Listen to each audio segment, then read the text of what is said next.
Good morning students. आज हम लोग चैप्टर 9 के पार्ट 7 पर डिस्कस करते हैं। देखो, इसमें जो टॉपिक हम डिस्कस करने जा रहे हैं वो टॉपिक है refraction of light through a thin lens. ये सिर्फ टॉपिक है। इसके अंडर में हम क्या समझने जा रहे हैं, मेन टॉपिक जो है that is lens makers formula. हम इसको कॉन्वेक्स लेंस के लिए पढ़ रहे हैं। अब मैं इसके बारे में भी आपको बता दूं कि ज़रूरी नहीं है कि इसको आप ये लिखें फॉर कॉन्वेक्स लेंस। आप सिर्फ इतना भी लिख सकते हैं lens makers formula, that is also more than sufficient. तो हम इस फार्मूले को दोनों के लिए पढ़ लेते हैं। दोनों का मतलब है कि convex lens as well as for concave lens, दोनों के लिए पढ़ लेंगे तो अच्छा रहेगा। और इसको दो तरीक़ों से पढ़ लेंगे तो आपके और अच्छे से समझ में आ जाएगा। फिलहाल मेन आपको मैं बता दूं, लेंस मेकर फार्मूला ही, ये पूरे हेडिंग को मिटा करके अगर एक हेडिंग लिख दी जाए लेंस मेकर्स फार्मूला तो भी सही है। अब देखो लेंस मेकर्स फार्मूला में है क्या। जैसे लेंस मेकर्स का मतलब है लेंस को बनाने का फार्मूला। तो लेंस को बनाने के लिए चाहिए क्या। आपने देखा होगा कि जैसा कॉन्वेक्स लेंस की बात करें तो कॉन्वेक्स लेंस ऐसा होगा, इसको कैसे बनाएंगे। इसको बनाने के लिए हमारे पास दो चीज़ें होती हैं। एक पहली चीज़ ये होती है कि ये होता है एक तरह का डाई, ऐसा डाई होता है, इस तरह का डाई होता है। मतलब आपके पास इस शेप और इस शेप के डाई होते हैं। डाई का मतलब आप समझ रहे हैं कि जिसमें किसी भी लिक्विड को भर के ऐसे कंप्रेस उसको दबा दिया जाए और फिर उसको थोड़ी देर के बाद ठंडा होने के बाद हटा लें तो इस तरह से हमारा एक लेंस तैयार हो जाएगा। एक पहली चीज़ तो ये हुई डाई। दूसरा चीज़ कि जिस मटेरियल से हम लेंस बनाने जा रहे हैं उस मटेरियल का रिफ्रैक्टिव इंडेक्स होता है n, with respect to the refractive index of the surrounding. इसके आसपास का जो, जैसे हम लोग जनरली एटमॉस्फेयर एयर पर ही हमारा हम रहते हैं, हमें एयर पर नहीं रहते हैं, मतलब एयर से बने हुए एटमॉस्फेयर में हम रहते हैं, तो हम एयर के रेस्पेक्ट में इसका हमारे पास रिफ्रैक्टिव इंडेक्स, क्योंकि हम जो भी अपना रिसर्च या जो भी चीज़ें कर रहे हैं अर्थ के सरफेस पर ही कर रहे हैं। तो यहाँ पर जो हम फार्मूला बनाने जा रहे हैं उस फार्मूले में हमारे पास दो चीज़ें हैं। पहली बात तो ये दोनों डाई है और जो मटेरियल है उस मटेरियल का रिफ्रैक्टिव इंडेक्स है विथ रेस्पेक्ट टू एयर, या आप ऐसा कर सकते हैं कि उसका एब्सोल्यूट रिफ्रैक्टिव इंडेक्स आपके पास है। तो एयर या वैक्यूम के रेस्पेक्ट में दोनों बातें बराबर ही रहती हैं। अब समझो कि हमारे पास यह जो दोनों डाई है, तो डाई में हमें क्या पता होगा। डाई में हमें ये मालूम होगा कि ये कौन से स्फेयर का एक पार्ट है, ये जिस गोले का एक हिस्सा है उसका रेडियस क्या है, ये R1 R2। जिन दो गोलों से मिल करके जिन दो स्फेयर्स के ये पार्ट हैं उनके रेडियस मालूम होंगे R1 R2। और दूसरी चीज़ हमें मालूम है n means refractive index of the material जिसका हम लेंस बनाने जा रहे हैं। सिर्फ और सिर्फ हमारे पास इतनी चीज़ें मालूम हैं। और जब हम लेंस बना रहे हैं तो लेंस बनाने के दौरान हमारे पास जो आर्डर रहता है या हमारे पास जो रिक्वायरमेंट रहती है कि इतने फोकल लेंथ का लेंस बनाओ, तो हमें फोकल लेंथ पता है। फोकल लेंथ या आप इसको कह सकते हैं पावर मालूम है। जैसे लेंस में जनरली हम लोग पावर की बात ज़्यादा करते हैं कि हमारे चश्मे का पावर ये है, हमारे ग्लासेस का पावर ये है, तो ये समझ में आना चाहिए। और पावर और फोकल लेंथ एक दूसरे से मिले जुले हैं। P इज इक्वल टू होता है 1/f, और F को आप मीटर में रिप्रेजेंट करें तो ये आपका डायोप्टर में वैल्यू आती है। ये आपने पढ़ रखा है क्लास 10। तो अब खैर हमारे पास इन तीन चीज़ों को रिलेट करना है फोकल लेंथ से। फोकल लेंथ पर थोड़ी सी बात कर ली जाए। देखो फोकल लेंथ में जैसे लेंस अगर बहुत ज़्यादा, थोड़ा सा हम इसको अलग से समझा दें। देखो लेंस के फोकल लेंथ और पावर में बेंडिंग कैपेसिटी क्या है। देखो ये मान लो ये लेंस है। अब इस लेंस पर जैसे ही कोई रे आकर के इंसिडेंट हुई तो ये इसको नॉर्मल की ओर थोड़ा सा, मतलब आफ्टर रिफ्रैक्शन ये किसी एक पॉइंट पर आएगी तो ये रे रिफ्रैक्ट हो रही है रिफ्रैक्शन इस रे का हो रहा है दो जगहों पर, एक यहाँ पर जब ये रेयर टू डेंस में आई और फिर यहाँ पर जब डेंस टू रेयर में आई। हम जनरली इसको मिड पॉइंट से ही दिखाते हैं क्योंकि हम थिन लेंस के लिए सब कुछ पा रहे हैं, तो थिन लेंस के लिए हम मिडिल पॉइंट से ही रिफ्रैक्शन दिखाते हैं। वैसे रिफ्रैक्शन इस पूरे मटेरियल में हर जगह होता है। अब बात समझो कि जब हमारे पास ये मालूम है तो यहाँ पर ये कितना ज़्यादा बेंड करेगा लाइट रे को ये कितना ज़्यादा बेंड करेगा, ये डिपेंड करता है फोकस पर। अब जरा सा समझो फोकस पर कैसे डिपेंड करता है। फोकस अगर नज़दीक है, जैसे फोकस अगर यहाँ है तो ये रे को बहुत ज़्यादा बेंड कर देगा, और अगर फोकस नज़दीक है मतलब फोकस की वैल्यू कम है, एफ इज लेस और पी की वैल्यू क्या है 1/f, तो इसका मतलब फोकस अगर ज़्यादा है, फोकस अगर कम है तो इसका मतलब ये हो गया कि इसका पावर ज़्यादा होगा, और ऐसा लेंस इंसिडेंट रे को बहुत ज़्यादा बेंड करेगा। दूसरी बात करते हैं कि अगर मान लो एफ की वैल्यू लार्ज होगी तो यहाँ डिनोमिनेटर लार्ज हो जाएगा तो पी की वैल्यू कम हो जाएगी, और वह रे को कहाँ ले जा करके, कहीं यहाँ ले जा करके फोकस करेगा। तो ऐसे रे में, ऐसे लेंस में वो थोड़ा ज़्यादा दूर ले जा करके उसको एक पॉइंट पर फोकस करेगा। तो आपको ये बात समझ में आनी चाहिए कि फोकस ज़्यादा है तो इसका मतलब फोकस ज़्यादा है, दूर है, फोकस अगर दूर है इसका मतलब उस लेंस का पावर कम है, और अगर फोकल लेंथ कम है मतलब ये कम है तो पावर ज़्यादा है, और अगर पावर ज़्यादा है तो वह रे को ज़्यादा बेंड करेगा। अगर पावर कम है मतलब फोकल लेंथ ज़्यादा है मतलब कि वह रे को कम बेंड करेगा। ये बातें आपके ध्यान में होनी चाहिए कि अगर ये P हम F से रिलेट करते हैं, F less it represent large P, it represent large power and it represent large bending या इसकी बेंडिंग पावर ज़्यादा है। यहाँ से ये बात समझ में आ गई। अब देखो F की वैल्यू मतलब लार्ज F, फोकल लेंथ ज़्यादा है मतलब स्मॉल p, मतलब इसका पावर कम है, और इसका पावर कम है मतलब यह लार्ज बेंडिंग की जगह स्मॉल बेंडिंग हो जाएगी। जो इसमें यह रे को बेंड करता है, इसकी जो बेंडिंग कैपेबिलिटी है वो कम होगी। ये दोनों बातें आपके ध्यान में होनी चाहिए। ये चीज़ें लिखी नहीं जाती हैं, बस अंडरस्टूड रहती हैं, आपको समझ में आ जाना चाहिए। तो अब देखो हम लेंस मेकर्स फार्मूला की बात कर रहे हैं। इन चीज़ों को हटा करके फिर से हम लेंस मेकर्स फार्मूला पर आते हैं। फिर से लेंस मेकर फार्मूला पर पहुँचे। देखो मैंने बताया कि हमारे पास जो दो डाई रहेंगी उनका रेडियस कर्वेचर मालूम रहेगा, जो मटेरियल हमने लिया है उसका रिफ्रैक्टिव इंडेक्स मालूम होगा, और हमको जो रिक्वायरमेंट है कि इस फोकल लेंथ का लेंस बनाना है तो यह चीज़ इन चीज़ों से रिलेट करनी है। मतलब फोकल लेंथ को हमें इन चीज़ों से पता करना है कि how focal length can be related to the radius of curvature and refractive index of a material. तो जब हम ये इनमें रिलेशन बना लेंगे तो यह जो रिलेशन बनेगा फोकल लेंथ का relation in terms of radius of curvature and refractive index of the material, तो उसी फार्मूले को हम कहेंगे लेंस मेकर फार्मूला।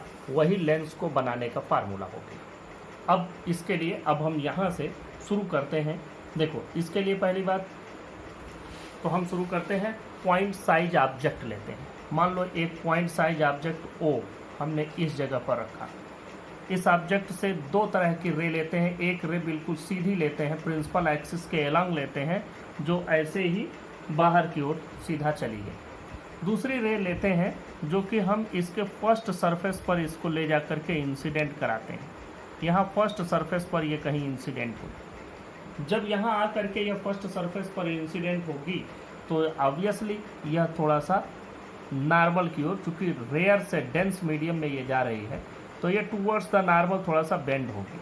तो इस तरह से यह बेंड होते हुए कहीं समझो कि इस तरह से इस जगह कहीं ऐसे पहुँची, ये बेंडिंग के बाद यहाँ पहुँचे, अब यहाँ से क्या है, यहाँ से इस जगह से यह डेंस मीडियम से अगेन रेयर मीडियम में जा रही है। अगर ये पूरा का पूरा यही होता, जैसे हम ये कह रहे हैं, जैसे इसके पहले जब हम लोगों ने पढ़ा तो हम लोगों ने इस तरह से पढ़ा था, तो यहाँ से जो रे हम लिए थे वह रे या करके यहाँ पर एक रे तो ऐसे सीधी ले लिए थे, दूसरा रे यहाँ आई और वो आ करके यहाँ पर कहीं इसका इमेज बना गई थी।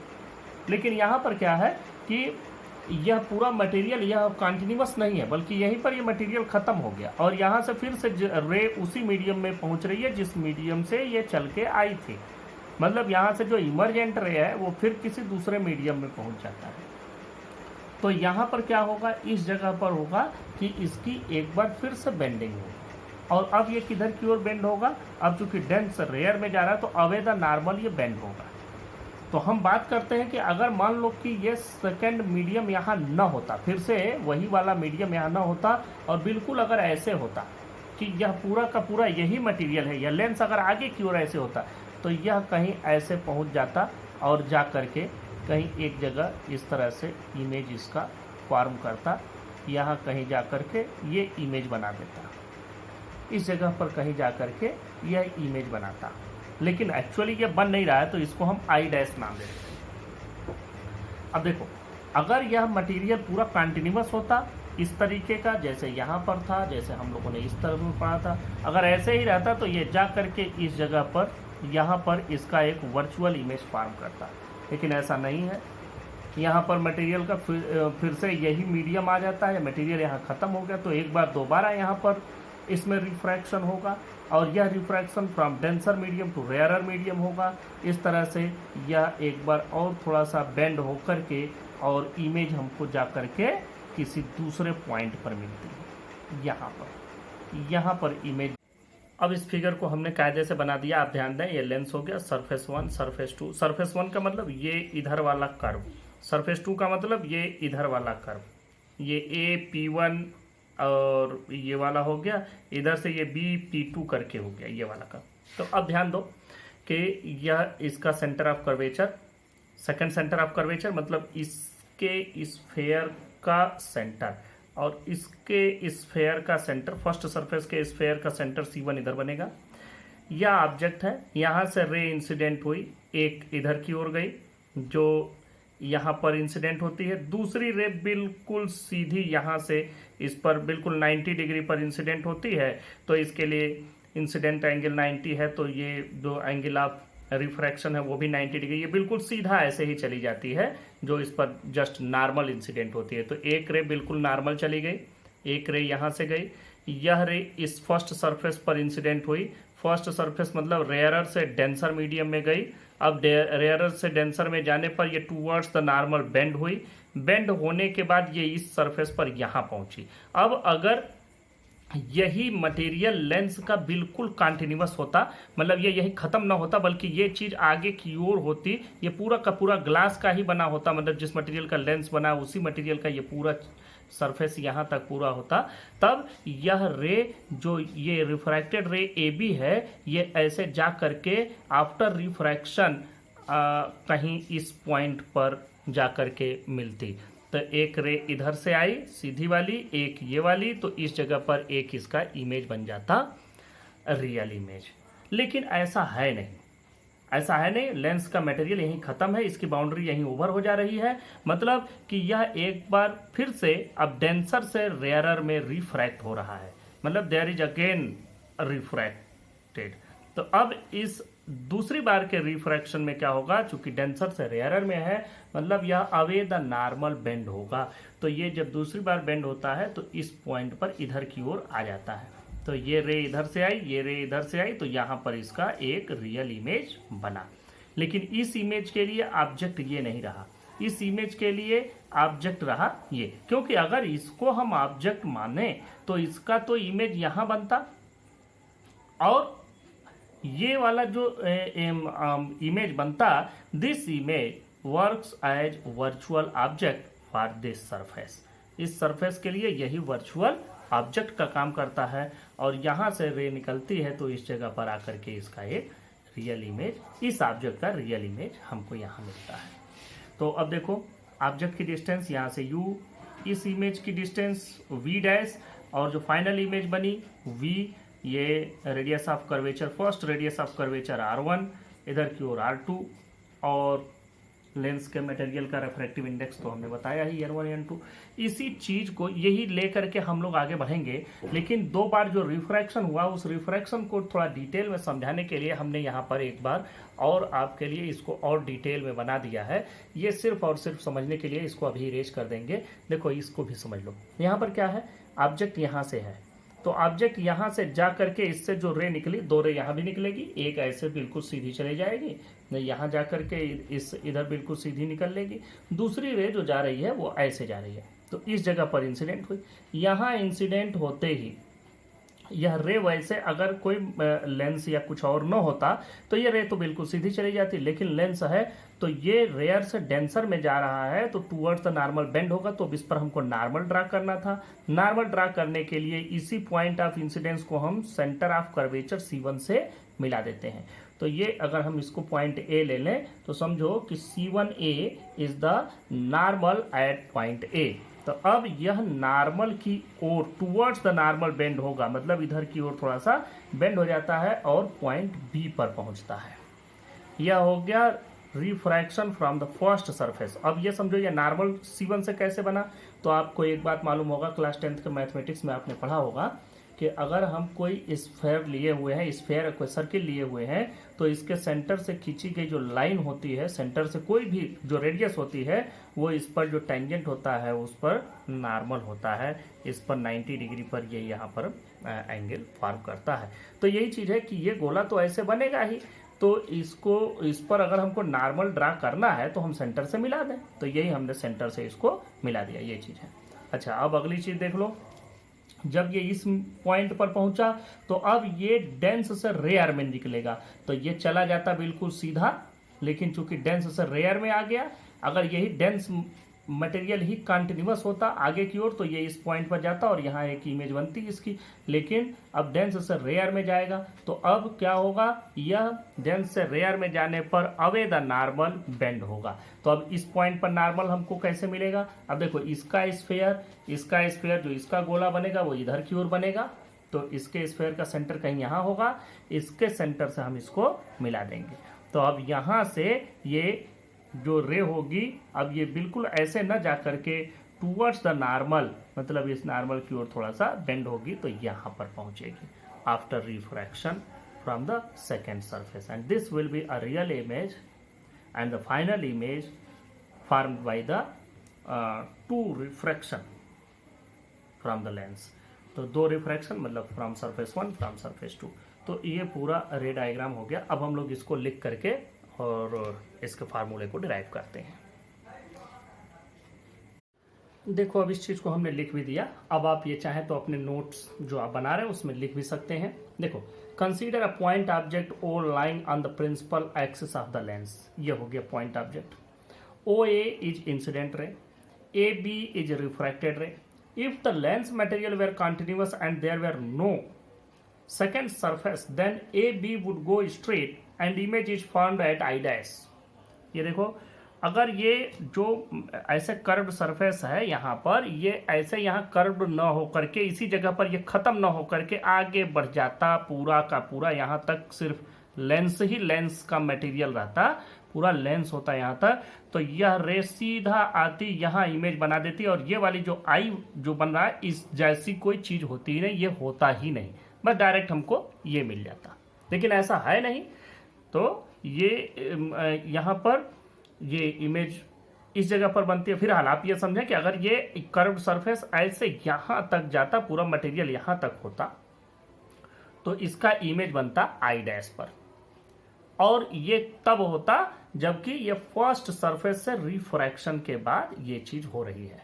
क्योंकि अभी हम सेकंड सरफेस के बाद जो रिफ्रैक्शन हो रहा है कि लाइट की रे यहां आ रही है, इसकी तो अभी हम बात कर ही नहीं रहे। अभी तो हम बात कर रहे हैं कि refraction from the first surface. इस सरफेस पर रे गिरी पहले वाले सरफेस पर, मतलब इस सरफेस पर, इधर वाला जो सरफेस मैं बना भी दिया सरफेस 1 सरफेस 2, इस सरफेस पर रे गिरी, और हम ये मान करके चल रहे हैं कि ये मटेरियल, ये वाला चीज ऐसे यहां तक पूरा कंटिन्यूअस यही मटेरियल है, लेंस ही लेंस है, तो इसका इमेज बनता आई डैश पर। तो इस कंडीशन के लिए देखो हम लोगों ने रिफ्रैक्शन का जो फार्मूला पढ़ रखा है वो फार्मूले की बात करते हैं। वो फार्मूले में आप लोगों ने पढ़ा है N2/V minus N1/U equal to N2 minus N1 divided by R। This is the formula. इस फार्मूले में वैल्यू आपको पुटअप करनी है। यहाँ इमेज कहाँ बन रही है? इमेज बन रही है I डैश पर और इमेज की डिस्टेंस है V डैश। V डैश कर दो इसको। ऑब्जेक्ट की डिस्टेंस U हम लिए ही हैं और refraction at the first surface हो रहा है, तो फर्स्ट सरफेस का रेडियस ऑफ कर्वेचर यहाँ बन रहा है, सेंटर ऑफ कर्वेचर यहाँ है, तो रेडियस ऑफ कर्वेचर इसका R1 है, तो हमको रेडियस ऑफ कर्वेचर R1 लिख लेना है। कोई साइन कन्वेंशन नहीं ध्यान देना है किसको पॉजिटिव किसको नेगेटिव, क्योंकि ये फार्मूला डिराइव करते समय ऑलरेडी साइन कन्वेंशन को ध्यान में रख करके तब फार्मूला बना है। तो हम डायरेक्ट इसको लिख देते हैं equation number 1। This is the refraction at the surface number 1। अब बात आती है कि ऐसा तो है नहीं कि ये लेंस का मटेरियल यहाँ, लेंस तो यहीं खत्म हो गया, लेंस खत्म हो गया तो रे बाहर आ गई, मतलब उसी मीडियम में वापस पहुंच जा रही है, उसी मीडियम में जा रही है। अब जिस तरह के मीडियम से ये चली थी उसी तरह का मीडियम इसको, या वही मीडियम इसके बाद उसको मिल रहा है। तो अब देखो N1 रिफ्रैक्टिव इंडेक्स के मीडियम से चली, N2 रिफ्रैक्टिव इंडेक्स के मीडियम में गई और वापस फिर N1 के रिफ्रैक्टिव इंडेक्स के मीडियम में ही वो आफ्टर रिफ्रैक्शन जा रही है। तो अब हम क्या करेंगे, अब बात करते हैं कि जब यहां पर ये पहुंच करके डेंसर से रेयरर में जाएगी तो अगेन ये नॉर्मल से थोड़ा सा अवे बेंड होगी। ये आपको मैंने पहले ही बताया कि when moves from denser to rarer then it bends away the normal. तो ये अवे द नॉर्मल थोड़ा सा बेंड इधर हो जाएगा और इस तरह से इमेज यहां बनेगी। लेकिन इस इमेज के लिए ऑब्जेक्ट कौन सा था? ऑब्जेक्ट ये नहीं था, इस इमेज के लिए ऑब्जेक्ट माना जाएगा इसको। तो ये तो हो गया हमारा फर्स्ट सरफेस से रिफ्रैक्शन। अब हम बात करते हैं कि चूंकि सेकेंड सरफेस है इसलिए हम लोग रिफ्रैक्शन फ्रॉम सेकेंड सरफेस भी देखेंगे।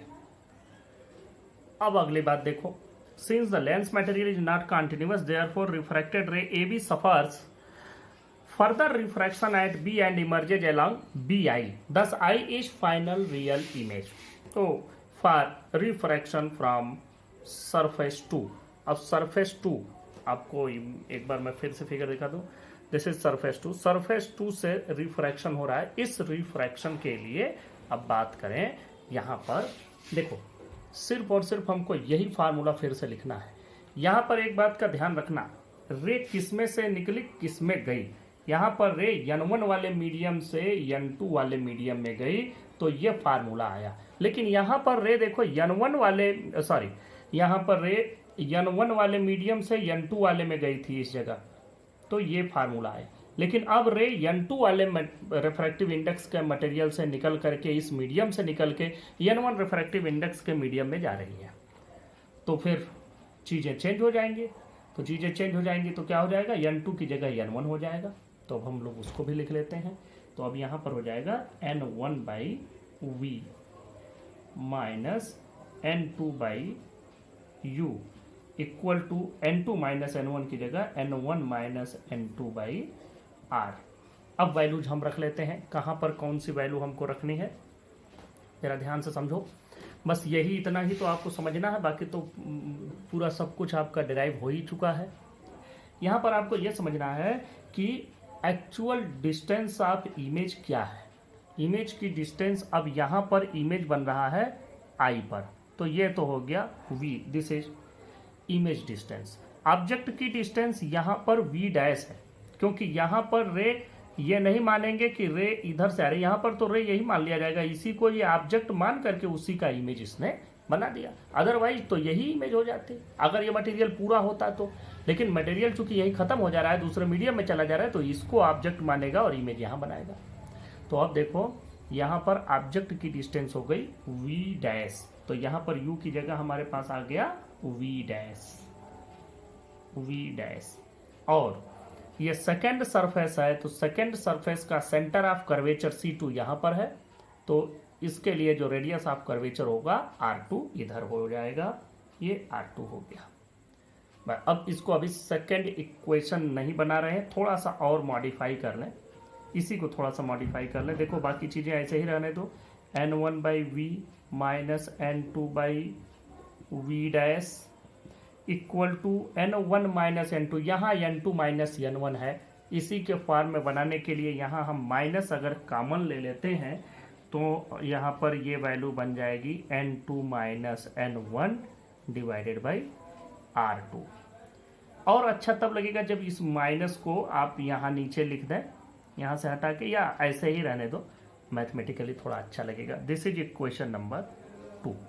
अब देखो इक्वेशन 1 ये हुआ, इक्वेशन 2 ये हुआ। हमें दोनों को ऐड कर देना है, बस इस फार्मूले का डेरिवेशन कंप्लीट हो जाएगा। तो अब हमें क्या करना है, adding equation 1 and 2 we get, देखो यहाँ पर n2/v डैश और यहाँ पर माइनस n2/v डैश, डायरेक्ट हम इसको काट देंगे, इसको करने की जरूरत ही नहीं है। तो बचेगा क्या, यहाँ पर बचेगा माइनस n1/u और यहाँ पर बचेगा प्लस n1/v। तो हम लोग वही लिखते हैं n1/v माइनस इसका n1/u, और इधर की ओर देखो n2 माइनस n1/r1 है, यहाँ यही चीज़ माइनस में हो जाएगी, तो हम n2 माइनस n1 कॉमन ले लें, तो इस जगह पर बच जाएगा 1/r1 और इस जगह पर बच जाएगा माइनस 1/r2। ये इतनी बात आई। यहाँ पर अब आपको n1 कॉमन ले लेना है, तो आपके पास बचेगा 1/v minus 1/u equal to n2 minus n1 1/r1 minus 1/r2। ये वैल्यू आ गई। अब यहाँ अगर आप माने तो फार्मूले का डेरिवेशन लगभग यही कंप्लीट हो चुका है। थोड़ा सा हम लोग इसको और मॉडिफाई कर देते हैं। यहाँ पर देखो 1/v minus 1/u equal to n2/n1 हो जाएगा माइनस n1/n1, मतलब हमने इसमें n1 से डिवाइड कर दिया, ये अपनी जगह पर ऐसे ही रहेगा। अब देखो n2/n1 की वैल्यू हम लोग मान लेते हैं कि n2/n1 की वैल्यू एक रेफ्रेक्टिव इंडेक्स ही होगा। n2/n1 आपको मालूम है कि दिस इज 1n2, हम लोग ऐसे लिखते हैं, जरा आप लोग समझ लें। 1n2 की वैल्यू हम लोगों ने लिखा v1/v2, इसी को हम लिखते हैं n2/n1, refractive index of second medium divided by refractive index of first medium. इसी चीज को हम मान लेंगे यहाँ पर n, तो इस चीज को हम लिख देते हैं, फिर इसकी जगह n लिख देंगे, ये तो 1 हो ही जाएगा, बाकी चीजें हम लोग कर देते हैं। अब देखें यहाँ पर हमने ये वैल्यू लिख दिया, let n2/n1 equal to n and this is refractive index of material of lens with respect to surrounding medium. अब देखो यहाँ पर जब आप इस वैल्यू को पुटअप करेंगे तो आपका ये फार्मूला क्या हो जाएगा, ये फार्मूला बन जाएगा 1/v minus 1/u equal to n minus 1, क्योंकि ये तो n1/n1 1 हो जाएगा, 1/r1 माइनस 1/r2। ये फार्मूला भी हो गया। लेकिन इस फार्मूले को हम लोगों को सिर्फ और सिर्फ इसमें करना क्या है कि इसमें अभी फोकल लेंथ हमको ले आना है। आप लोग अगर क्लास 10th वाला लेंस फार्मूला है आपको याद आ रहा होगा, तो आपको याद ये भी आ रहा होगा कि 1/v minus 1/u equal to 1/f होता है। डायरेक्ट क्यों नहीं लिख दे रहे हैं सर? लेकिन डायरेक्ट नहीं लिखेंगे, डायरेक्ट इसलिए नहीं लिखेंगे कि वो डायरेक्ट लिखने का कोई मतलब नहीं बनता, हमें तो वो फार्मूला पता ही नहीं है, हमें मालूम ही नहीं। तो हम यहाँ पर क्या लेंगे कि अगर जो रे आ रही है वो इन्फिनिटी से आ रही है, मतलब फिर से समझो कि जो ऑब्जेक्ट हमारा प्रिंसिपल एक्सिस पर रखा हुआ है, यहाँ पर इस ऑब्जेक्ट को हम यह मानते हैं कि object is placed at infinity. तो इन्फिनिटी से जब रे ऑफ लाइट चलेंगी तो वो प्रिंसिपल एक्सिस के पैरेलल आती हैं। यह हम लोग हर जगह एजम्पशन लेकर चलेंगे कि when rays comes from infinity or far very far from the lens then it comes parallel to the principal axis. और उस कंडीशन में जब पैरेलल रे आएंगे तो वो आकर के एक फोकस पर एक ही जगह कन्वर्ज होंगी, उसी को हम लोग फोकस पॉइंट कहते हैं। तो इसका मतलब उस कंडीशन में इसकी जो रियल इमेज बनेगी वो बनेगी फोकस पर। तो फिर से समझो, अगर u को हम कर दें इन्फिनिटी पर तो v हमारा हो जाएगा फोकस पर। फोकस पर वी हो जाएगा फोकल लेंथ, फोकस पॉइंट पर इमेज बनेगी और उसकी जो डिस्टेंस होगी ऑप्टिकल सेंटर से वो हो जाएगी फोकल लेंथ के बराबर। तो अब हम उसको भी लिखते हैं। अब ध्यान दें, यहाँ पर हमने लिख दिया if u equal to infinity then v equal to focal length. अब आप यहाँ लैंग्वेज में भी लिख सकते हैं when object on the left of the lens is at infinity image is formed at principal focus of the lens. ये चीज आप लिख सकते हैं। तो हम यहाँ पर v की जगह पर रखेंगे 1/f माइनस 1/इंफिनिटी equal to n minus 1/r1 minus 1/r2। अब यहाँ ये तो 0 हो जाएगा, तो हमारे पास जो फार्मूला बना वो फार्मूला बन रहा है 1/f equal to n minus 1/r1 minus 1/r2। This is actual lens makers formula.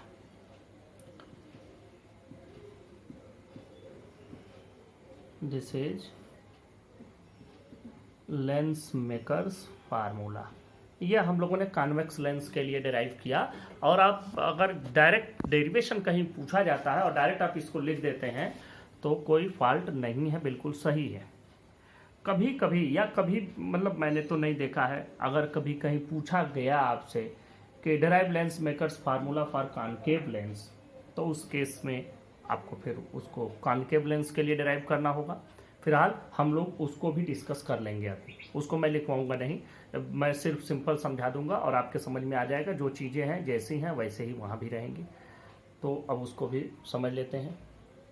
अब इसी में हम लोग सेकेंड पॉइंट देखते हैं। Second point lens makers formula for concave lens. आप लोगों को एक के लिए हमने लिखवा दिया है, ये सेकेंड के लिए आपके लिए लिखना जरूरी नहीं है, सिर्फ समझना जरूरी है। फिर देखो, यहाँ O से रे चलना शुरू हुई, एक रे बिल्कुल सीधा चलेगी जो बिल्कुल नॉर्मली जा कर के गिरेगी लेंस पर, और वो बिल्कुल सीधा ऐसे ही विदाउट एनी डेविएशन सीधा आगे की ओर चली जाएगी। दूसरी रे की बात करते हैं। ये रे ए पर गिरी, ए पर गिरते ही चूंकि रेयर से डेंस में जा रही है तो टूवर्ड्स द नॉर्मल ये थोड़ा बेंड हुई। ये बेंड होकर के अगर ये लेंस का मटेरियल जो यहाँ ख़त्म हो रहा है, अगर ख़त्म ना होता बल्कि पूरा लेंस ही लेंस होता यहाँ तक, मतलब ये जिस मटेरियल का लेंस बना यही मटेरियल आगे भी होता, तो फिर ये रे ऐसे जैसे मुड़ी है ऐसे मुड़े ही ये इस तरह से पाथ को, ये जो ए एम पाथ आप देख रहे हैं बी एम पाथ को फॉलो करते हुए आगे चली जाती। लेकिन है क्या कि जैसे ये यहाँ पर पहुँची इसकी बाउंड्री ख़त्म हो गई, ये लेंस का मटेरियल ख़त्म और इसको फिर से रेयर मीडियम मिल गया। मतलब अब रे डेंस मीडियम से रेयर में जा रही है। अभी यहाँ रेयर से डेंस में गई है, यहाँ डेंस से रेयर में जा रही है। डेंस से रेयर में जाएगी तो अवे द नॉर्मल बेंड होगी और पाथ फॉलो करेगी बी एन। अब अगर ये बी एम वाले पाथ को फॉलो करती तो इसको अगर हम पीछे मिलाते तो ये आकर के कहीं आई डैश पर इमेज बनाती। लेकिन आई डैश पर इमेज तब हमको मिलता जबकि ये लेंस का मटेरियल पूरा यहाँ तक ऐसे रहता। लेकिन लेंस चूंकि यहाँ खत्म हो गया, एक बार दूसरा मतलब इस सेकंड सरफेस से, दिस इज सेकंड सरफेस, इस सेकंड सरफेस से अगेन रिफ्रैक्शन हुआ और अवे द नॉर्मल बेंडिंग हो करके बी एन पाथ को फॉलो किया। तो बी एन को जब हम पीछे मिलाएंगे तो ये आ करके आई पर एक हमको इसका वर्चुअल इमेज मिलता है। लेकिन इस इमेज के लिए ऑब्जेक्ट आई डैश है और आई डैश एक इमेज है जो बनी नहीं, इसका ऑब्जेक्ट है ओ। तो फाइनली हमें ऑब्जेक्ट ओ का एक इमेज मिलता है आई पर। डिस्टेंस हमने सारी बनाई दी है। यही कहीं सेंटर ऑफ कर्वेचर भी होगा, सेंटर ऑफ कर्वेचर भी आप कहीं यही बना सकते हैं बीच में, चाहे इधर बना लो ना चाहे इधर बना लें। खैर अब हम लोग शुरू करते हैं। अगर हम देखते हैं इस मटेरियल का रिफ्रैक्टिव इंडेक्स n1 इसका n2 है, तो for the refraction from the first surface, for ये आप लिखना चाहें तो आप लिख भी सकते हैं, वैसे मेरे हिसाब से फ्रॉम रिफ्रैक्शन फ्रॉम सरफेस 1, इस सरफेस से फार्मूला हमारे पास n2/v minus n1/u equal to n two minus n one by R, यही फार्मूला हमको यहाँ भी लगाना है। अब आप देखें यहाँ इमेज कौन सा है, इमेज है इसके लिए आई डैश और ऑब्जेक्ट है यू पर, इमेज है आई डैश मतलब ये डिस्टेंस यहाँ से इसके ऑप्टिकल सेंटर से इसकी डिस्टेंस हो रही है वी डैश, तो ये वैल्यू हो जाएगी n one by v dash, और एन टू बाई वी तो है ही, sorry n two by v minus n one by u था, तो एन वन बाई यू हम ऐसे ही रखेंगे, ये हो जाएगा v dash, n two by v dash मतलब इसकी इमेज बन रही है वी डैश पर, ऑब्जेक्ट तो यू पर ही है। और इसके लिए फर्स्ट सरफेस के लिए जब हम रेडियस ऑफ कर्वेचर लिखेंगे तो फर्स्ट सरफेस के लिए ये R1 हो जाएगा। अब आते हैं, बात करते हैं for refraction from second surface, for refraction from surface 2, surface 2 से जब रिफ्रैक्शन होगा ये वो ऑब्जेक्ट, तो अब देखें जब सरफेस 2 से रिफ्रैक्शन होगा तो अगेन हमको वही फार्मूला लिखना है, n two by v minus n one by u equal to यही चीज़। लेकिन यहाँ बात समझने की है कि यहाँ अभी रे एन वन से एन टू में गई थी, लेकिन अब रे एन टू से एन वन में जा रही है, यहाँ फिर से एन वन है, तो जब रे एन टू से एन वन में जाएगी तो एन वन की जगह एन टू की जगह एन वन हमें इंटरचेंज करना होगा, तो हम क्या लिखेंगे n one by v minus n two by u equal to n one minus n two divided by R, ये फार्मूला हमको लिखना हो। अब यहाँ यू वी आर की बात कर लेते हैं, n one by v this is the distance of image, तो डिस्टेंस ऑफ इमेज, तो इमेज इसका बन रहा है आई पर, इसकी डिस्टेंस है वी, तो ये तो सही हो गया। ऑब्जेक्ट इसके लिए for the second surface object is I dash, therefore the object distance is v dash, तो दिस इज u की जगह पर हमें लिखना होगा v डैश, और ये जो n1 minus n2 by are है, तो सेकेंड सरफेस का जो रेडियस ऑफ कर्वेचर इधर की ओर बनेगा वो यहाँ पर R2 हो जाएगा, इसको हम लिख देंगे R2, इसको आप इक्वेशन 1 बना दें। अब यहाँ पर n1 minus n2 by R2 है, तो इसको n2 माइनस n1 के फॉर्म में बनाने के लिए हम लोग यहाँ पर एक माइनस साइन कॉमन ले लेते हैं, और यहाँ पर आ जाएगा n2 minus n1 divided by R2, और ये value n1 by v minus n2 by v dash ऐसे ही रखेंगे। अब इसको इक्वेशन 2 मान लीजिए, और हमें जो इसमें करना है वो वही जो पहले वाला एक्शन हम लोगों का था, सेम हमको क्या करना है, यहाँ पर इक्वेशन 1 और 2 को ऐड कर दीजिए, by adding equation 1 and 2 we get, अब देखें जोड़ने पर क्या मिलेगा। इक्वेशन 1 में देखो भाई n2 बाई वी डैश, यहाँ minus n2 by v dash दोनों कैंसिल हो जाएंगे, यहाँ का n1 बाई वी उतारें माइनस यहाँ का n1 बाई यू उतार दें, और यहाँ पर n2 माइनस n1 आप कॉमन ले लें, बचा यहाँ 1 by R1 minus 1 by R2, ये आपका वैल्यू बच गया। n1 अगर आप कॉमन लेते हैं तो आपके पास बचा 1 by v minus 1 by u equal to n2 minus n1, ये वैल्यू आई। अब यहाँ से n1 आपने कॉमन लिया है, तो ये 1 by v minus 1 by u equal to देखो ये n2 बाई n1 कर दें माइनस n1 बाई n1 कर दें, और ये आप ऐसे एज इट इज उतार दें। देखो पिछले फार्मूले में भी हमने इसको कंसीडर किया था, यहाँ भी कंसीडर कर लेते हैं।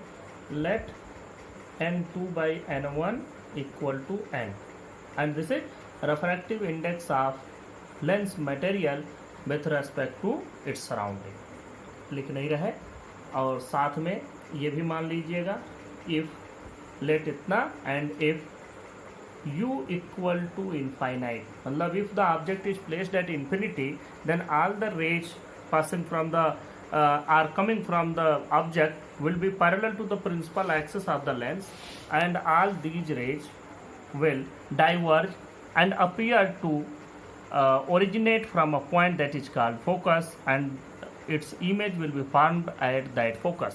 इसका मतलब यह हो गया, if object is placed at infinity, object infinity पर हो तो उसका इमेज बनेगा फोकस पर और उसके इमेज की दूरी होगी फोकल लेंथ। ये वैल्यू यहाँ रख दो, ये 1/f minus 1/infinity equal to ये n2/n1 की जगह n हो जाएगा, और ये तो n1 माइनस n1/n1 1 हो गया, और ये 1/r1 माइनस 1/r2, ये वैल्यू आ गई।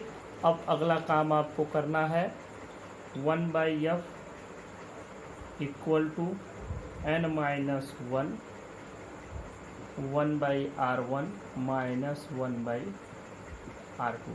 This is the lens maker's formula, and the same formula is obtained for the concave lens also. Formula वही है, आप चाहे कॉनकेव के लिए कैलकुलेट करें चाहे कॉन्वेक्स के लिए। ये मालूम हो गया आपको कि इसके लिए हम इस तरह से करेंगे। सारी चीज़ें आपके सामने हैं, सब कुछ आपको बना लेना है। जो तरीका हम लोगों ने कॉनकेव के लिए कॉन्वेक्स के लिए यूज किया वही कॉनकेव के लिए भी सेम, बस इमेज फॉर्मेशन पता होना चाहिए। कॉनकेव लेंस में हमेशा आपको वर्चुअल इमेज ही मिलता है, तो इसलिए वर्चुअल इमेज ही बनाएंगे हम। तो इस तरह से लेंस मेकर्स फार्मूला आपका पूरा कंप्लीट हुआ। इसमें एक चीज़ बच जाती है कि dependency of focal length on the refractive index, तो इसको हम लोग नेक्स्ट टॉपिक में नेक्स्ट लेक्चर में डिस्कस करेंगे। Thank you.